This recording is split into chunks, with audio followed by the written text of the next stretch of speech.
The Justin Robert Young podcast is brought to you, as always, by everybody who supports patreon.com/JuRY. We have had a tremendous outpouring ever since we started doing exclusive content for all patrons. Did you miss the memo? Well, allow me to fill you in. Not only do you get, for any level, the Friday Hype Train in podcast form. That is 3 solid hours of absolute insanity for free. But if you are at the $3 and up level, you will get 2 headline episodes of Politics, Politics, Politics on Monday and Friday. This is only the beginning, and we hope that you continue to support us. But now, let's begin the show.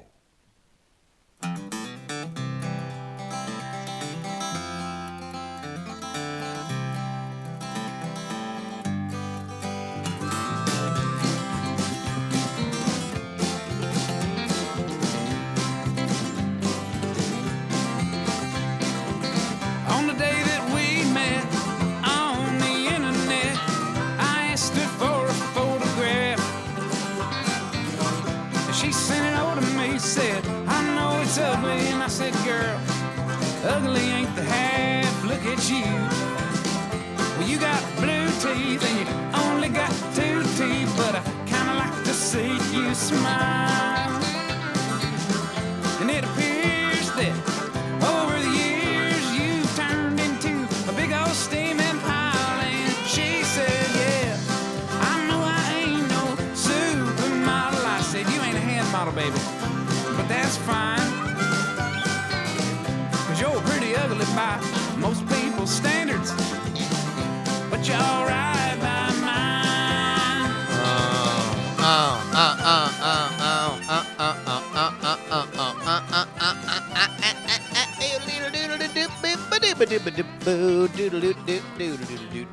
Welcome, everybody. Welcome. We are here with the Justin Robert Young program. It is for May 30th, 2017. Oh, my God. We are only a month away, officially, from launching our Kickstarter for Action News, the card game from the folks who brought you The Contender. I am starting to panic. I think that's fairly safe to say. I'm starting to fall apart here. We got a new toy that I could do the Patreon reads now. I can do the Patreon reads in different voices. I can do one as Kylo Ren. I can do one as a very, very high voice, a high-pitched voice, and really Whatever else we want. I'm super pumped about this. All right. Real quick, I do want to talk about the Patreon up top. Thank you to everybody who has backed the Patreon either for the first time or adjusted their pledge over the last week. We have had an insane growth rate, and I really want to continue to do. I want to continue to do stuff for you guys that makes it worth it, effectively. So, here's another perk.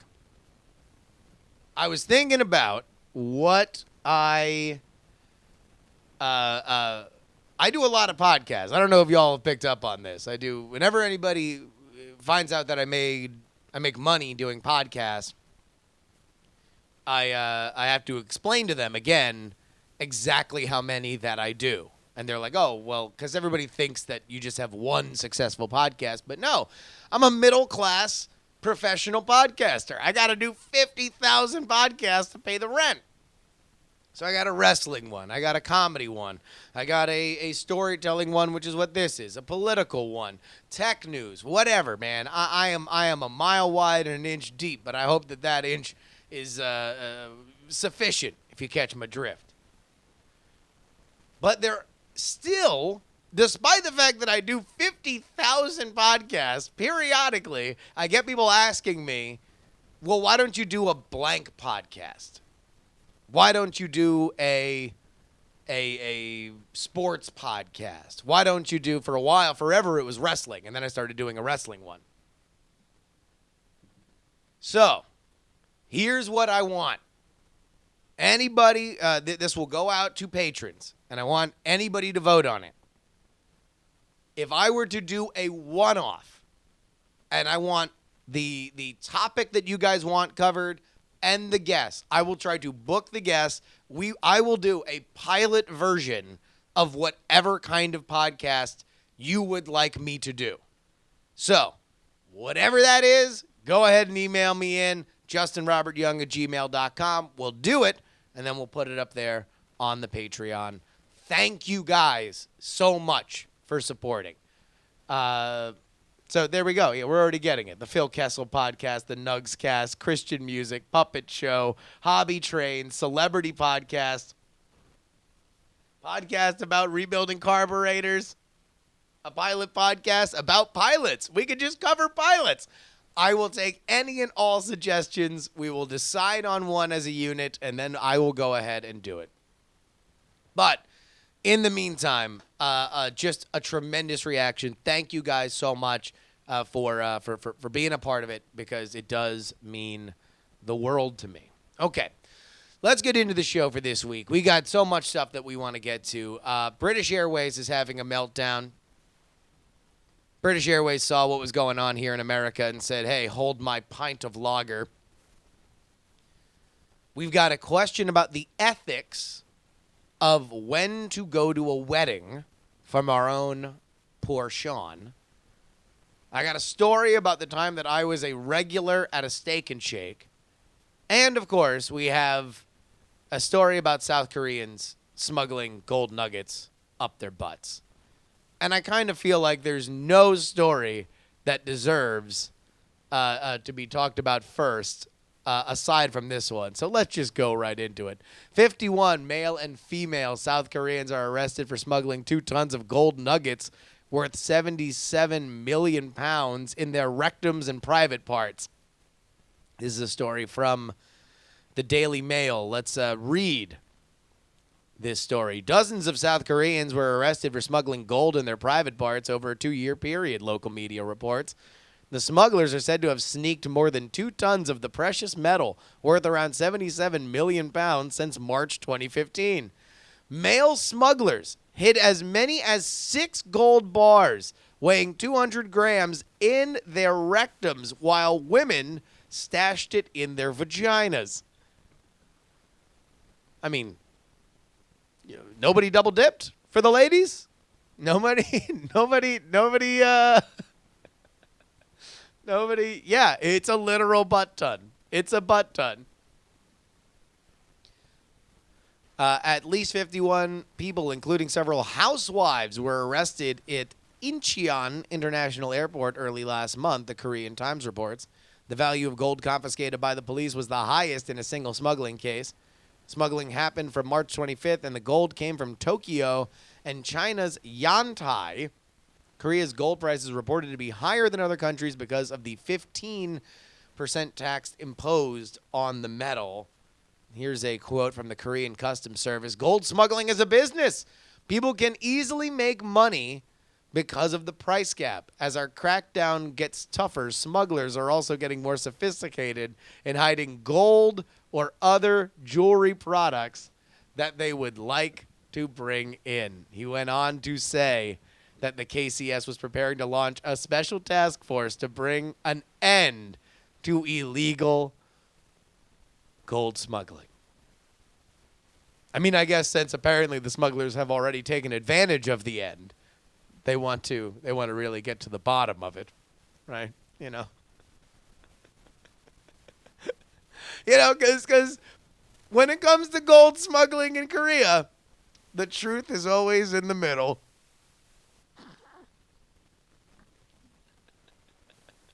I mean, I guess at the end of the day, these smugglers were probably just number 2 at their job. There we go. I'm getting booed now in the live chat room. We are getting absolutely booed. These are butt people rich. I kind of wonder. Number one, email me justinrobertyoung@gmail.com if you have ever smuggled anything. I won't read your name, but if you've ever smuggled anything, specifically if it was in your body, please email me immediately. Create a new Gmail account and email me, justinrobertyoung@gmail.com. I have never smuggled anything, nor do I know anybody personally who has at least told me that they have smuggled something inside themselves. I've known a few people that have, like, taken money from one place to another and probably brought more money than they were allowed to without declaring it or something like that. But never anything inserted. You got to wonder, what's the going rate for that? Can we get the Gold Booty Hole podcast, please? Asked Father Jr.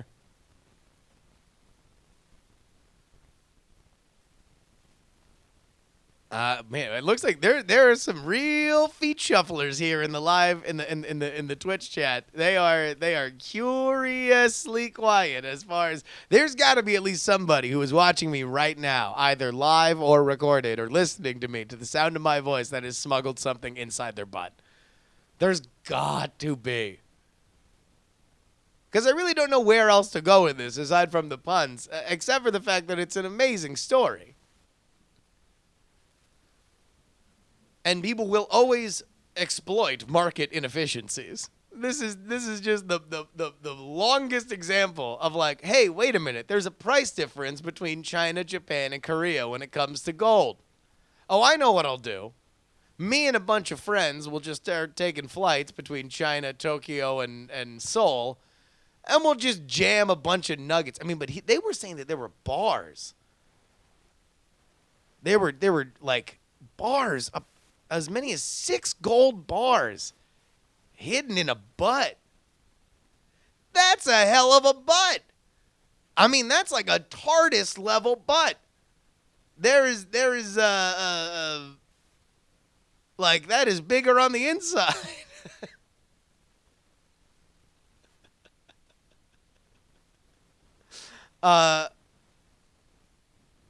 And you got to figure this is something that is so easy to do that for every one that they catch, there's got to be 80% of the trade that is not being busted. Because unless they caught somebody, I mean, because they busted a ring, which means that they found one guy and he ratted everybody out. Or they had high-level information from somebody else that this was happening, and they were tipped off to the fact that it, like, I guess my point is nobody had a gold bar fall out of their asshole while they were walking to the baggage claim. You know? Things were going swimmingly.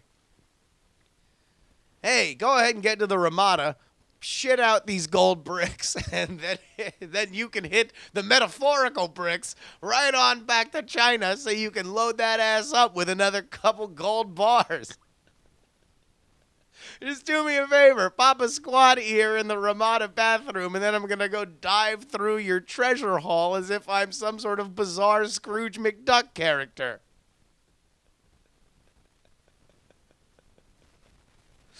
Oh, I don't know why I found that story so funny. All right. Ninja Steve says, I bet you they shit a brick when they got caught. There we go. That was the joke. I was looking for that joke the entire time, and now that we found it, we can move on. Poor Sean, who is a character who has talked about his he's kind of he's down a lot. You know, poor Sean is kind of a two-sided coin. Number one, he is financially poor. He wound up going to cooking school and putting himself in just tremendous, suffocating debt, and now has to live under the yoke of those interest rates,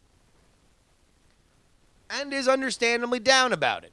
So he's always, you know, he's a guy who at this point right now just can't help but see the glass half empty side of life. So he writes in, what is the proper etiquette when your budget is super tight, but a family member is getting married and is pressuring you to be there even though it will cost more than 1 month's pay to go? Do you burn down the familial bridge, or do you go face ruin to do your duty to a sibling? Well, first and foremost, Fritz X007 asks poor Sean, have you considered gold smuggling? Because apparently, not only can you see such exotic locales as Japan, China, and Korea, but you can also make a hefty sum of money. In fact, really, all the skills you need, you already have. The secret was inside you the entire time. All right. So let's get into this, because I do have a take. I got a hot take on this. It is my opinion that you should try to go to as many of your family weddings as possible, especially in your like immediate family, brother, sister, you know, if your mom gets remarried or something like that. These are very important times to go.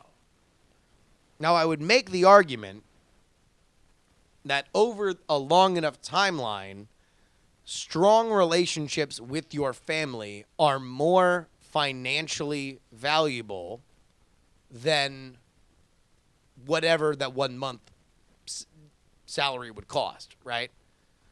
That you can always refigure your budget or put it on a credit card and pay that off over time to maintain these healthy familial relations. I think it is a better thing for your overall balance sheet.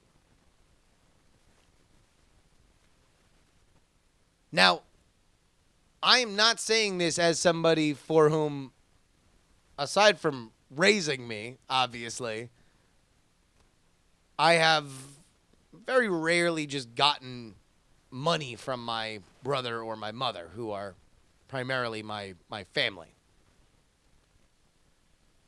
The idea isn't necessarily that you are going to get physical cash from them, but having people that are your advocates that can connect you to other people often can get you jobs. They can make you do your job better.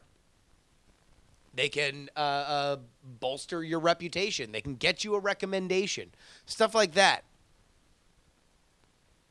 I think that there is a monetary value to that, and it is worth putting the time and effort in to go to these weddings. Now, the thing that sucks about this is that ultimately you're going to go to somebody's wedding and then not see them at all. You're going to see them for 5 seconds. There might be like one of those like nights before the wedding where everybody kind of gets together. You'll see them for 5 seconds there. You'll see them for 11 seconds during the wedding when everybody's running around like a chicken with their head cut off. Oddly enough, you are going to somebody's wedding so you can network with other people that are not the person that you're going to the wedding for. So I'm going to spend more time with my mom if I'm going to my brother's wedding. I'm going to spend more time with my brother if I'm going to my mom's wedding.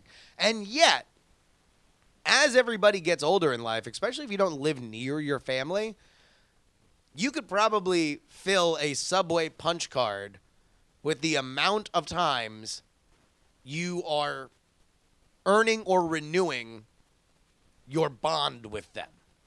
It'll always be there. But if you want a passionate, like, oh, they're in the forefront of my mind. Oh, I remember my brother actually is involved in this. Let me send him a text message or an email. There's really only so many times that you can put that in the forefront of your family's mind.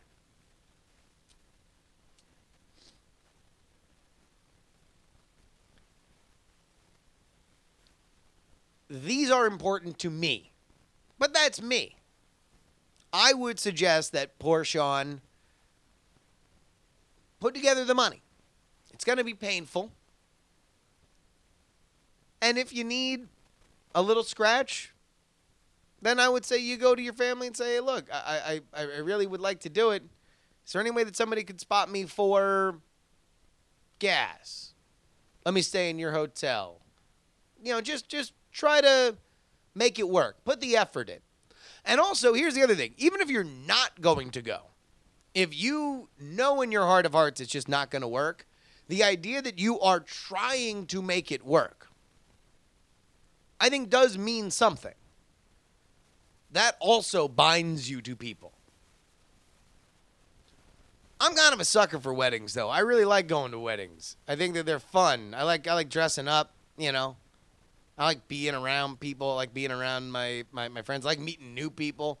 I'm always great with parents, too. I think I'm a good hang with the parents. I always like getting drunk with grandma. Getting drunk with grandma is a great time. If you just all of a sudden start peer pressuring an octogenarian to take shots, that's the kind of behavior that you really only get at a wedding. That's the only place where it's socially acceptable to call somebody else's grandma a pussy because she won't take a shot of Jack Daniels.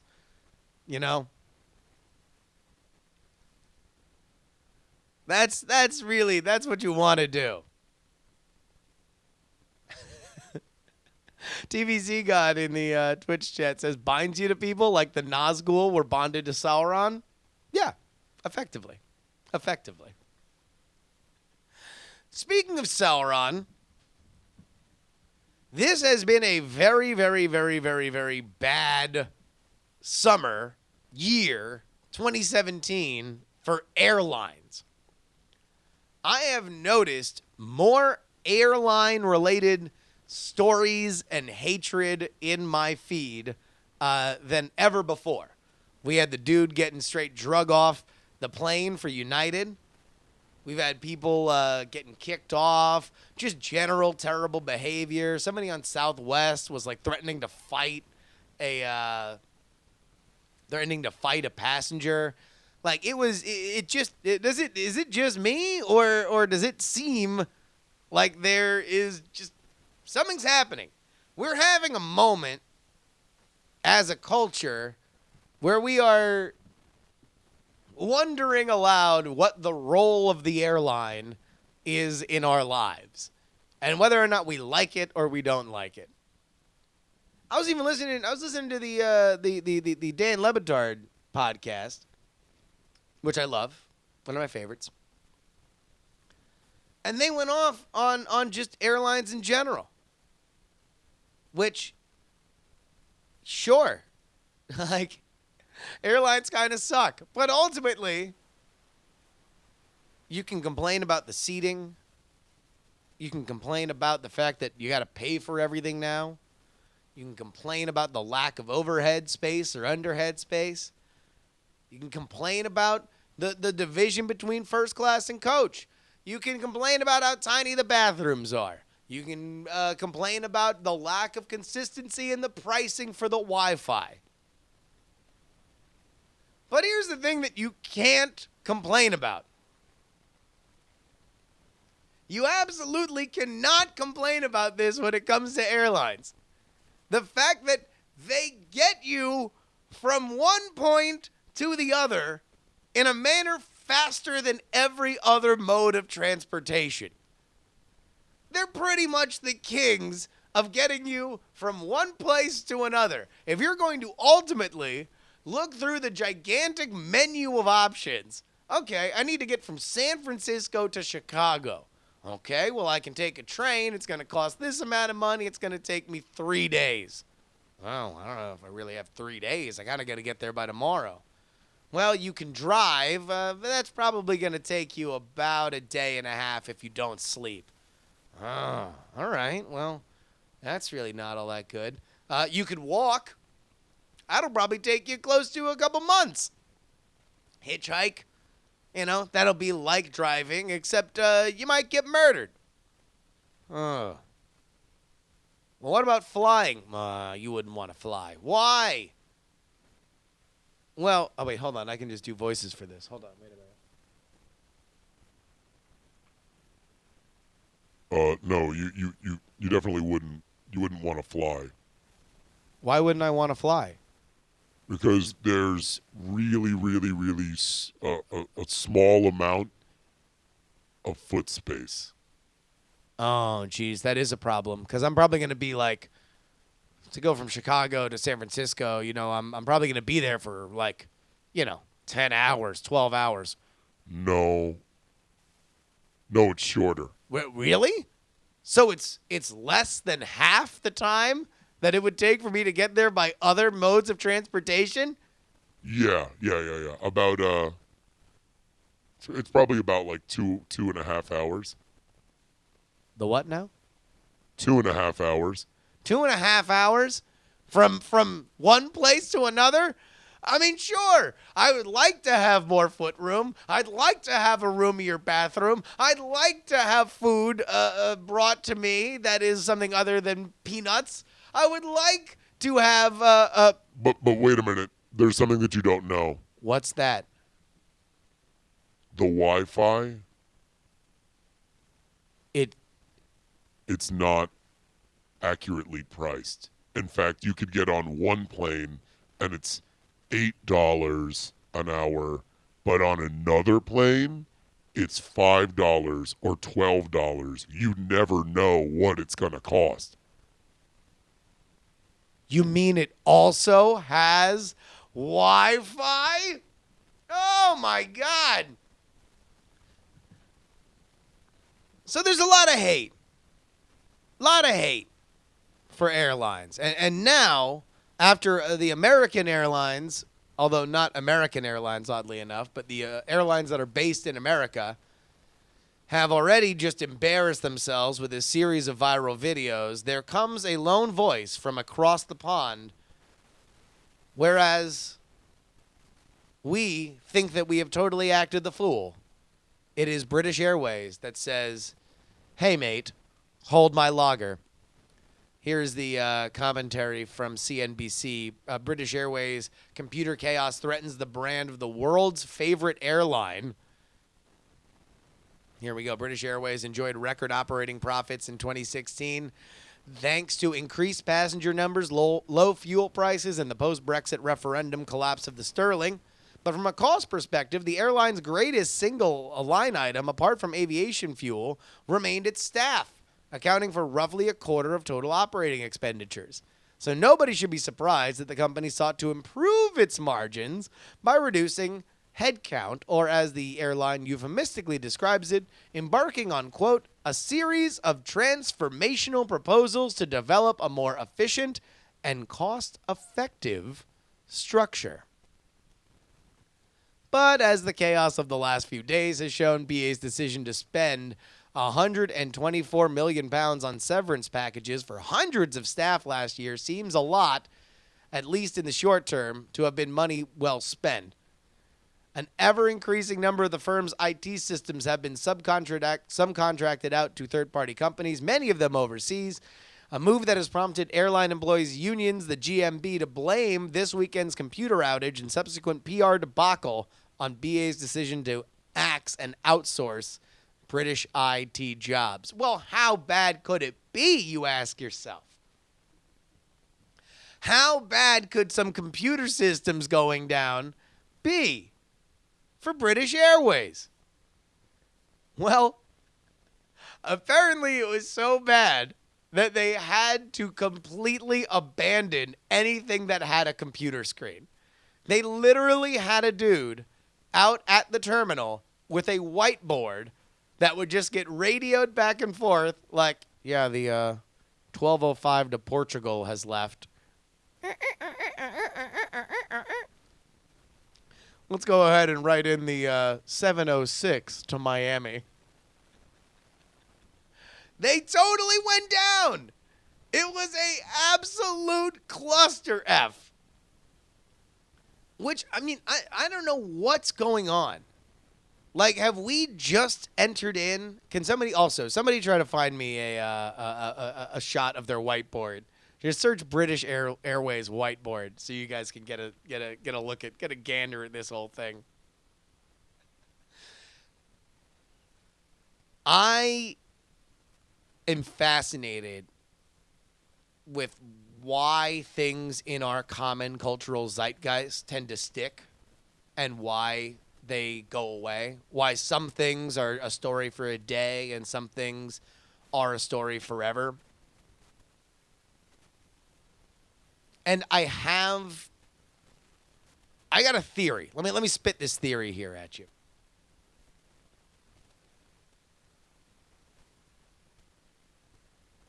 I believe that it is a sign of economic prosperity that we bitch about airlines.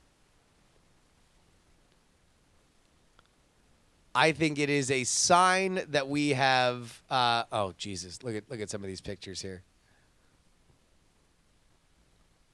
Here are the lines at Heathrow Airport.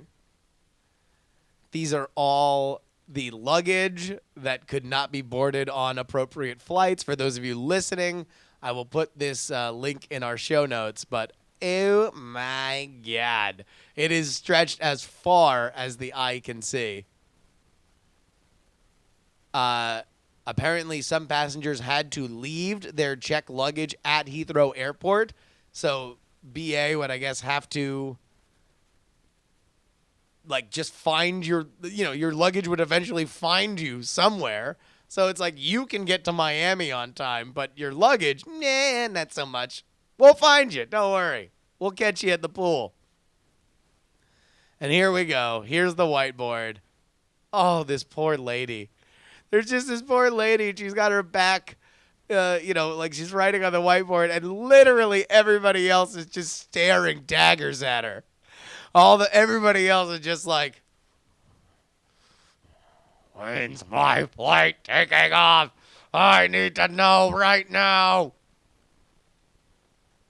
Oh, Captain Funder makes the point that British schools have been off this week, so this is many family vacations ruined for the Britos. Now, this is obviously, to me, this story is way bigger than the guy getting dragged off the plane. Because that actually shows if what this CNBC guy is saying is true, and they slashed their IT budget, and then within 6 months, they had a massive failure. That is a, from the top, operational breakdown. That's a problem, right? You can directly trace that back to the top. Whereas with the United thing, it's it's a border, it's a gate agent not being able to solve the problem and things getting messy. Like, it's a different situation. But I don't know. Do you guys have? I don't know if anybody else has any theories. I really have nothing else to say on this, except for the fact that it is interesting. I do in general think that we have it goes in ebbs and flows. And I have found this as somebody who talks about flying a fair amount, especially when I used to travel a lot more. It is an alienating subject. Because if you are talking about this publicly, I can almost guarantee you that most people who are listening to you, they have never been on a plane. And probably will never. And so if everybody else is talking about, and I'd have this beaten into me as soon as whenever I would talk about, oh my God, this airport and this United Lounge, I would just get a million hashtag WPRs.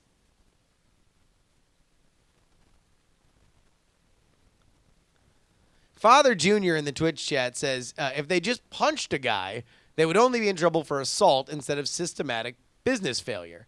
I guess my point is to say that if one person punches somebody, then it's the same thing if they punch them working at a Carl's Jr. or a Pizza Hut or an Apple store or an airport. It's a person who lost control and physically assaulted somebody. That's about the people. That's about the person who punched and the person who got punched. Whereas, like, I don't know how much, to me, I guess here's what I'm saying. It's harder for me to say this company's culture is so rotten that it has perverted this person into somebody who would commit assault on somebody else. Rather than, to me, the direct evidence of failure by saying, yeah, we don't so much need all these computer guys, and then 6 months later, all their computers screw up during one of their busiest months or busiest weeks of the year. That's my point. And I don't know. Maybe it is just a coincidence that everybody is talking about airlines now. Maybe it is. But I'm kind of fascinated that we're at this point. We have a ton of emails, and a few of them are very, very passionate ones about people defending their choice of burger. We talked about Five Guys Burgers and Fries versus In-N-Out Burger yesterday. But Leon wrote in and asked this. In the last episode, you said Five Guys is coming to California like the White Walkers. Well, they're already here, and they have just as many locations in the Bay Area as In-N-Out. As a lifelong California resident, I'd take Five Guys over In-N-Out every single time. In-N-Out fries are terrible, and their burgers are just okay. P.S. Have you had any experience with Steak and Shake? There's one opening soon in the South Bay, and I don't know if I should get excited. All right. So I do have experience with Steak and Shake, and it is a fairly funny experience. For those of you who saw my one-man performance at Nerdtacular 2 years ago,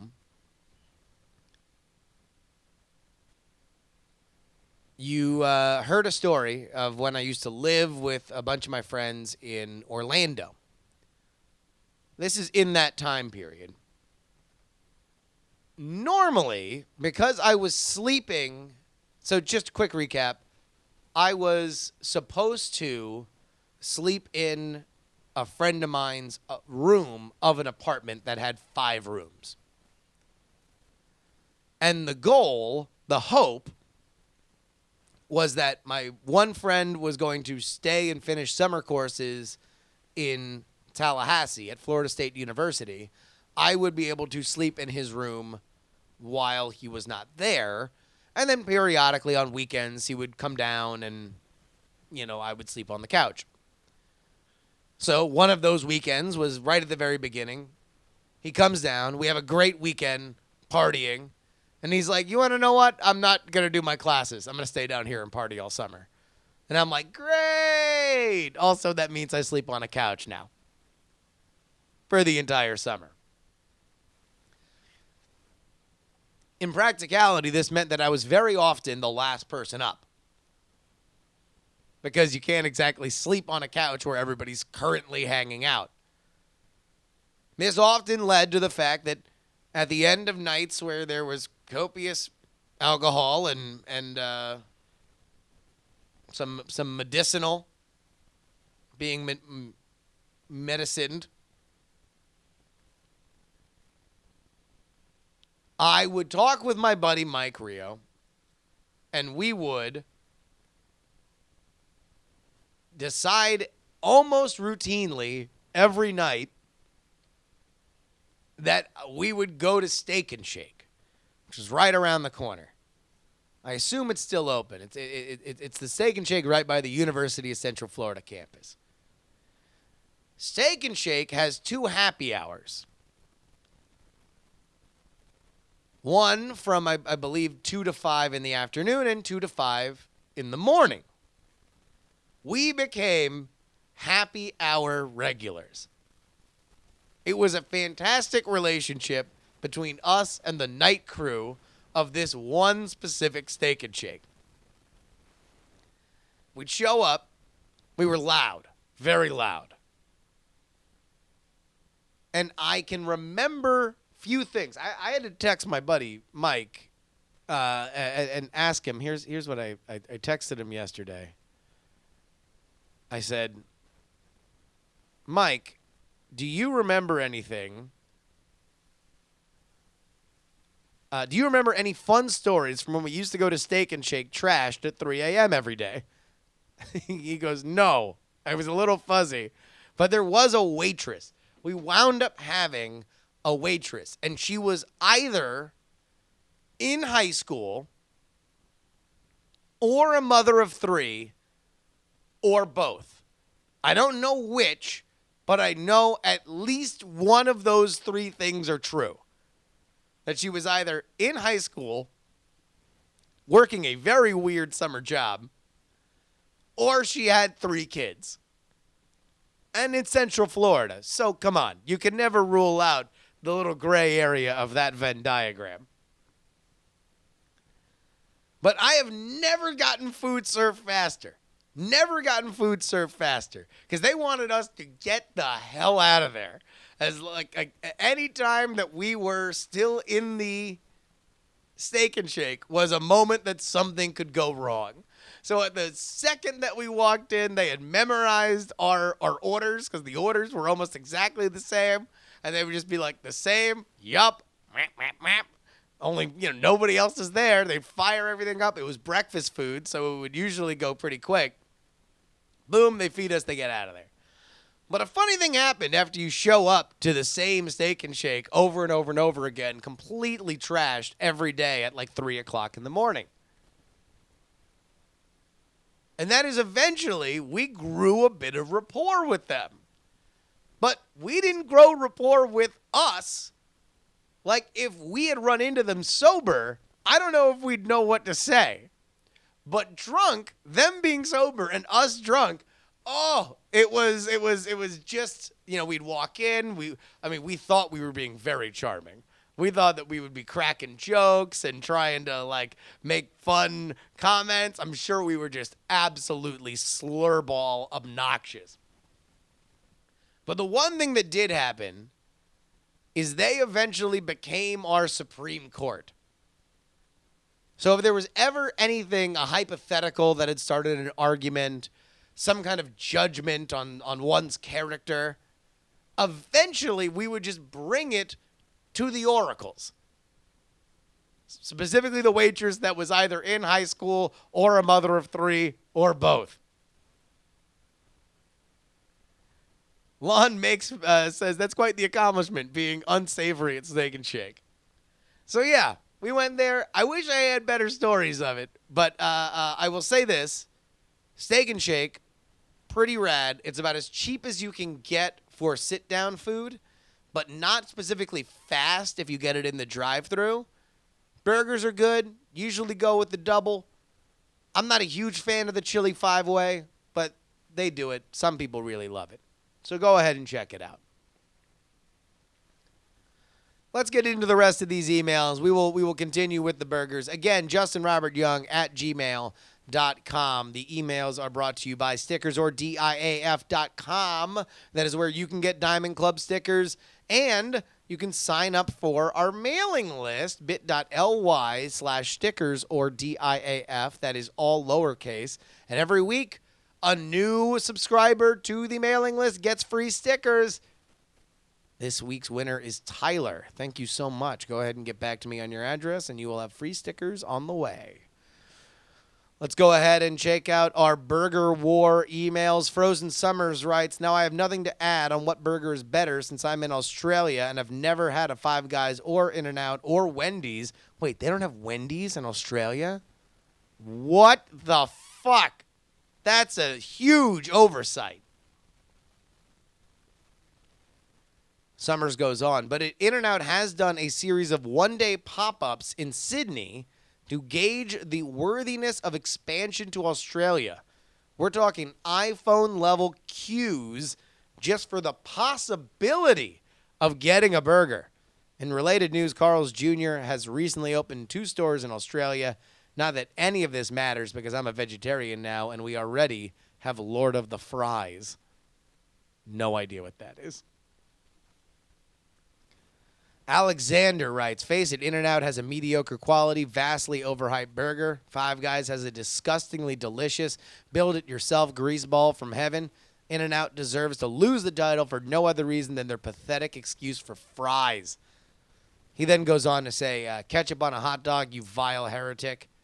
Love the show, though, and thanks for introducing me to Dan Carlin by way of your election night stream. Listen, I'm tired of these hot dog elitists. Yeah, I put ketchup on my hot dog. You want to know what? I'm goddamn proud of it. I like the way the ketchup tastes on my hot dog. Oh, my God. These mustard purists. Only mustard should go on up. Whatever. Shut up. I guess I really didn't do a great job at shutting them down. I didn't really have any comebacks. I just like it. I don't know. Well, you're a child if you put ketchup on your hot... Then fine. Then here we go. Yeah, it's me. I'm a child. I love hot dogs with ketchup on it. I like to cut them up. I like to eat them. I like to smear them all over my face, and then I throw them on the floor, and then I try to eat them off the floor. I'm me. I'm a child. Yeah, look at me. Whatever. All right.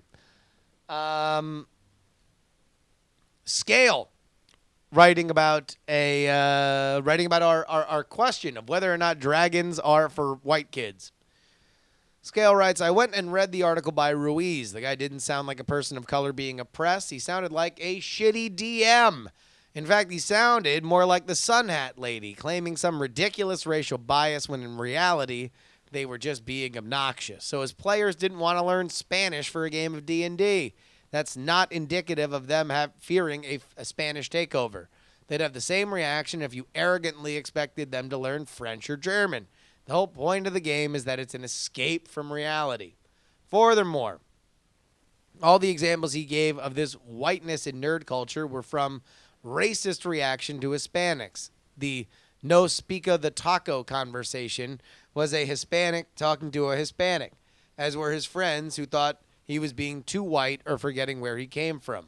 Ruiz, that's on you, brother, not us. Then, as if to have the icing on the cake, he says that events like BlenderCon are progress.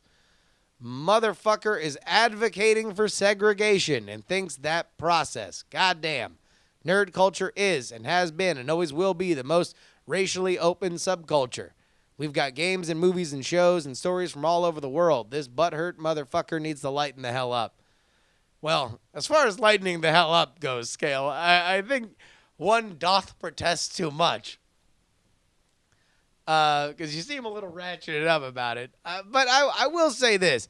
I disagree. I think that there is racial animus in the geek subculture. I think that there is sexist, misogynistic animus in the geek subculture. I think that a lot of this comes from the fact that geek culture is one that values persecution. The triumph of the geek is the subjugation of the nerd, right? Or sorry, subjugation of the jock. The idea that, you know, there's the dismissive attitude towards sports comes from the fact that sports was an oppressive monoculture when you were growing up and you felt ostracized, so now we feel the need to ostracize others. I'm not going to pretend to know that this is a good thing. In fact, I think it's a bad thing or that it's fixable. I'm just saying that it does exist in my mind. I mean, it kind of reminds me, I don't know if we should even bring this up. Why should we bring up the Wonder Woman screenings? I mean, we're almost at the end of the show. We're at 50 minutes. Should I bring up the Wonder Woman screenings? Do you guys want my hot take about the Wonder Woman screenings? For those of you who don't know, the Alamo Drafthouse is holding, I believe this week, because it's when the movie comes out, women-only screenings of Wonder Woman. Now, I don't quite know how they're going to enforce it, but the idea of it was controversial. I tend to think that the controversy was a little overblown. I think that there are some people on the Alamo Drafthouse Facebook page that are upset by it, and they said shitty things. But I don't know if that means that the wider culture is upset about it. I do know that there is one party in this rather, that has a vested interest in this being portrayed as big of a culture war as possible. And I don't blame them for doing it. Because if you have bought a ticket or been upset and registered your disgust online, if you are a blogger who wrote a piece about this specific story on one side or another, then allow me to let you know you're getting worked, bro. It's a work. This is pro wrestling. The only people that benefit here are the Alamo Drafthouse, which I don't know if y'all have figured out, but being in the movie theater business these days is a dicey proposition. Less and less people are going to the movies. Any way that you can fill theaters, that you can put an ass every 18 inches, you want to do it. This is a publicity stunt. And I'm not demeaning it for women who do think that it's an awesome, important thing. Great. You're servicing a very specific demographic by doing something that I can almost guarantee they knew was going to get blowback. So they knew they were going to have a lit-ass Facebook and Twitter feed. And they made sure they let everybody know that somebody was in there saying dirty stuff, which meant more people wanted to support it because this was a cultural touchstone. I actually, bravo to the New York City Alamo Drafthouse for doing this, just because I appreciate people using pro wrestling for what they're supposed to, selling tickets. That's it. That's my thought. Yeah, kayfabe, bro. Come on. Yeah, Reedwa says, how many people even live by an Alamo Drafthouse? I don't know. Probably not a lot. All right. Let's get into our Christian music. Man, we're still getting emails about Christian music.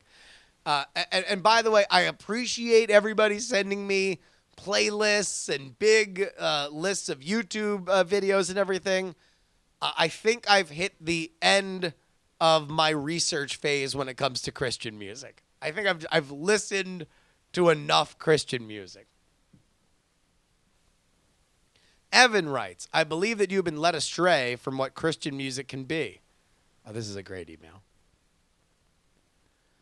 Gregorian chants are not only the original Christian music, but also the best, with only one notable exception, which I will return to in a second. The sort of Protestant feel-good pop and rock is bland and detached compared to, say, Ubi Caritas and whatnot, and is genuinely and technically thematically inferior. This dude is going super hipster with his Christian music. Excuse me. Yeah, I mean, I guess some of these devotionals are pretty good, but, you know, I preferred Christian music when it was a Gregorian chant. This is the best. This is the best ever.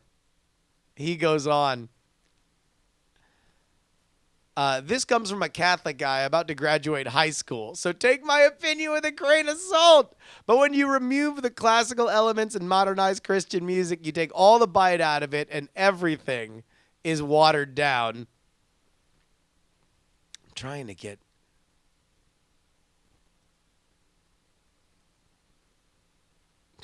some of this some of this music here. This Ubi Carinus. Oh, man.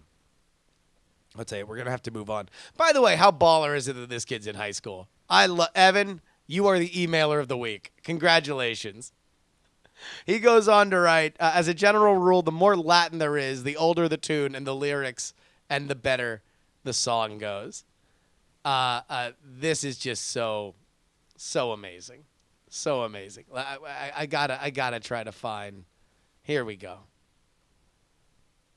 We now have Ubi Caritas by the Cambridge Singers.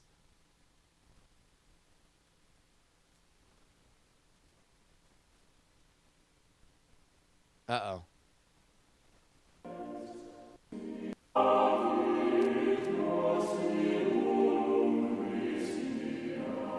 Yeah. Now that's some Christian music.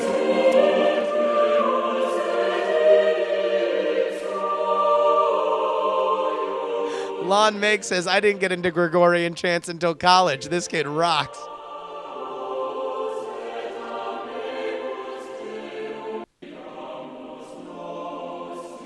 Come on, everybody. Everybody's like, oh, well, listen to POD. Listen to Jars of Clay. I'm here for one part of Christian music and one part of Christian music only. Gregorian chants. Up yours with a bar of gold, Amy Grant. I got some Gregorian chants for that ass. Noisemaker Joe writes, I've got a Christian music past that might be a little different from what you've played on the show thus far. As a kid, I grew up with parents who some would call conservative, but I would call protective. So when a 13-year-old Joe decided he was going to find music to listen to beyond Weird Al or my dad's Genesis or Pink Floyd CDs, a lot of it got the kibosh based solely on the genre. Rap? Metal? Absolutely not. Punk? You must be joking. But when I found Christian bands with those musical sounds, the rapper T-Bone, the rap metal punk bands 1,000 Foot Crunch and POD, and the straight-up hardcore metal bands like Haste the Day and Demon Hunter, I could always say, but Mom, they're Christian bands, and I was able to get the okay and buy their CDs. I grew up Catholic, and while it was never the most important part of my life, it was part of my identity during that time, so the subject matter neither spoke to me nor seemed out of place. It was just a way that I could hear rapping or growled vocals without having to hide it from my parents. I owe a lot of my eclectic music taste to various Christian bands and Weird Al, but that's a different story. Citrus Notes writes, I think we can draw a parallel. This is about the guy who had the Manchester tweet. I think we can draw a parallel between the bad Twitter joke guy and the Manchester attacker himself. Citrus Notes went on to write a whole other email that I'm not going to read, not because it was bad, but because I want us to all learn a lesson that sometimes just because you can make a point doesn't mean you should make a point. I am guilty of this 1,000,000 times out of 1,000,000 times, and I'm happy to pass that lesson on. And finally, Derek from Eugene writes, I wanted to give my take on the Twitter douchebag and the response there. My feeling is that comedy should not have any limits. Moreover, it's important that free speech not have any limits, short of the proverbial yelling a fire in a crowded theater. Comedy is a release valve, a means by making subversive ideas palatable, and yet an important tool is nonviolent dissent. That freedom needs a check, and this sort of backlash is that check. The line in the sand needs to be redrawn sometimes. I think that's a fair way to say, hey, listen, balls out free speech, should be allowed to say it, but hey, sometimes what you say should have social consequences. You don't necessarily need to have anything banned, right? We're taking care of it just fine. You said something dumb, you got dragged on Twitter. We can quibble about how and why and how much you want to get that message out, but that seems like something that we can all agree on. All right. That about wraps it up for this edition of the Justin Robert Young podcast. Thank you again to everybody who has supported us on Patreon. You can go to patreon.com/JURY. Again, Exclusive content for all patrons. Now a thing. If you want free Diamond Club stickers, go ahead and sign up for our mailing list at bit.ly/stickers or DIAF. Thank you to the Spinto Band and Possum Posse for our songs. You can email me at justinrobertyoung@gmail.com. Just make sure you put JuRY in the subject line. Twitter, Instagram, and Snapchat is Justin R. Young, and you can hashtag join the conversation at diamondclub.reddit.com. Ladies and gentlemen, if you find yourself with gold up your ass, if you find yourself at a Steak and Shake at 3 a.m., if you find yourself writing on a whiteboard at Heathrow Airport as you're on your way to see your family get married despite the fact that you ain't got the money, I want you to remind yourself that my name is Justin Robert Young, and I want all of you guys to please don't.